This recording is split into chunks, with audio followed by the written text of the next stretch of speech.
une anthologie des lectures des paroles de Dieu Tout-Puissant.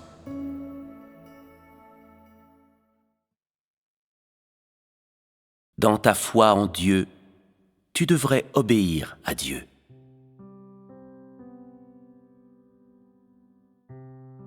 Pourquoi crois-tu en Dieu ? La plupart des gens restent confus devant cette question. Ils ont toujours deux points de vue entièrement différents sur le Dieu concret et le Dieu dans le ciel, ce qui montre qu'ils croient en Dieu non pas pour obéir, mais pour recevoir certains avantages ou pour échapper à la souffrance de la catastrophe. Ils sont quelque peu obéissants pour ces raisons seulement, mais leur obéissance est conditionnelle, fondée sur leurs intérêts personnels, et elle leur est imposée. Alors, pourquoi crois-tu en Dieu ? Si c'est uniquement pour ton avantage et ton destin, alors tu ferais mieux de ne pas croire. Une telle foi est un aveuglement, est fondée sur le besoin d'un réconfort et d'une valorisation personnelle. Si ta foi n'est pas fondée sur l'obéissance à Dieu, alors, à la fin, tu seras puni en raison de ton opposition à Dieu. Tous ceux qui ne cherchent pas l'obéissance à Dieu dans leur foi s'opposent à Dieu.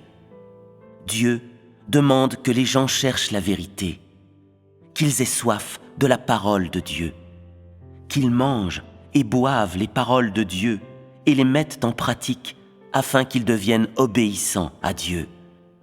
Si telles sont vraiment tes motivations, alors Dieu t'exaucera sûrement et il sera sûrement aimable envers toi. Personne ne peut douter de cela et personne ne peut le changer. Si tes motivations ne sont pas fondées sur l'obéissance à Dieu et si tu as d'autres objectifs, tout ce que tu dis et fais, tes prières devant Dieu et même toutes tes actions, s'opposera à Dieu. Tu peux avoir la voix douce et des bonnes manières. Toutes tes actions et tes expressions peuvent paraître bonnes. Il peut sembler que tu sois obéissant, mais considérant tes motivations et tes points de vue sur la foi en Dieu, tout ce que tu fais s'oppose à Dieu et est mal. Les gens qui semblent obéissants comme des brebis, mais dont le cœur recèle de mauvaises intentions, sont des loups en vêtements de brebis. Ils offensent directement Dieu, et Dieu n'épargnera pas un seul d'entre eux. Le Saint-Esprit révélera chacun d'eux, de sorte que tous pourront voir que le Saint-Esprit déteste et rejette sûrement tous ceux qui sont hypocrites. Ne t'inquiète pas, Dieu s'occupera de chacun d'eux et trouvera une solution pour chacun. Si tu es incapable d'accepter la nouvelle lumière de Dieu, ne peux pas comprendre tout ce que Dieu fait aujourd'hui et ne le cherche pas, ou si tu en doutes, si tu le juges ou l'étudies et l'analyses, alors tu n'as pas un esprit d'obéissance. Quand apparaît la lumière dans le présent, si tu valorises encore la lumière du passé et t'opposes à la nouvelle œuvre de Dieu, alors il n'y a rien de sérieux en toi. Tu t'opposes à Dieu délibérément. L'appréciation de la nouvelle lumière est clé pour l'obéissance à Dieu, comme la capacité à l'accepter et à la mettre en pratique. C'est la seule vraie obéissance. Ceux qui ne veulent pas avoir soif de Dieu n'ont pas un esprit d'obéissance à Dieu et ne peuvent que s'opposer à Dieu en raison de leur satisfaction du statu quo. L'homme ne peut pas obéir à Dieu parce qu'il est esclave du passé. Les choses du passé ont produit chez les gens toutes sortes de conceptions et d'illusions au sujet de Dieu qui sont devenues son image dans leur esprit. Ainsi, ils croient en leur propre conception et aux perspectives de leur propre imagination. Si tu compares le Dieu qui œuvre réellement aujourd'hui au Dieu de ton imagination, alors ta foi vient de Satan et de tes propres préférences. Dieu n'accepte pas une telle foi. Peu importe la noblesse de leurs références et leur dévouement, même s'ils ont consacré toute une vie d'effort à son œuvre et se sont offerts en martyrs, Dieu n'approuve pas une telle foi. Il leur montre simplement un peu de grâce et leur permet d'en profiter pendant un certain temps. De tels gens sont incapables de mettre la vérité en pratique.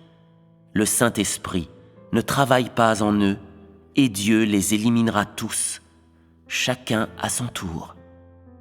Peu importe qu'ils soient jeunes ou vieux, ceux qui n'obéissent pas à Dieu dans leur foi et qui ont des motivations fausses s'opposent et interrompent, et ils seront certainement éliminés par Dieu. Ceux qui n'obéissent pas du tout à Dieu, qui se contentent de reconnaître le nom de Dieu et ont un certain sens de la tendresse et de l'amabilité de Dieu, et tout de même ne suivent pas le Saint-Esprit et n'obéissent pas à l'œuvre et aux paroles actuelles du Saint-Esprit, vivent au milieu de la grâce de Dieu et ne seront pas gagnés ni rendus parfaits par Dieu. Dieu rend les gens parfaits par leur obéissance, par leur manger, leur boire et leur jouissance des paroles de Dieu, et par la souffrance et le raffinement dans leur vie.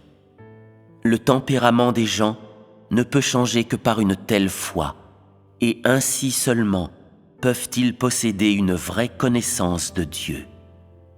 Ne pas être satisfait de vivre au milieu des grâces de Dieu, être assoiffé de la vérité et la rechercher activement et chercher à être gagné par Dieu, tout cela signifie obéir à Dieu consciemment.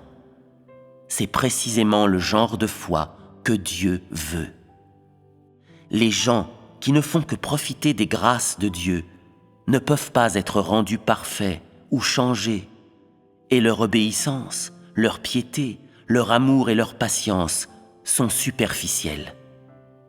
Ceux qui ne font que profiter des grâces de Dieu ne peuvent pas vraiment connaître Dieu. Et même quand ils connaissent Dieu, leur connaissance est superficielle. Et ils disent que Dieu aime l'homme ou que Dieu est compatissant envers l'homme. Cela ne représente pas la vie de l'homme et ne démontre pas que les gens connaissent vraiment Dieu. Si les gens sont incapables d'obéir à Dieu quand les paroles de Dieu les raffinent ou quand ils subissent ces épreuves, si au contraire ils deviennent douteux et tombent, ils ne sont pas obéissants du tout. Ils sont habités par beaucoup de règles et de restrictions dans leur foi en Dieu, par de vieilles expériences qui sont le résultat de nombreuses années de foi ou par une variété de doctrines basées sur la Bible. De tels gens pourraient-ils obéir à Dieu?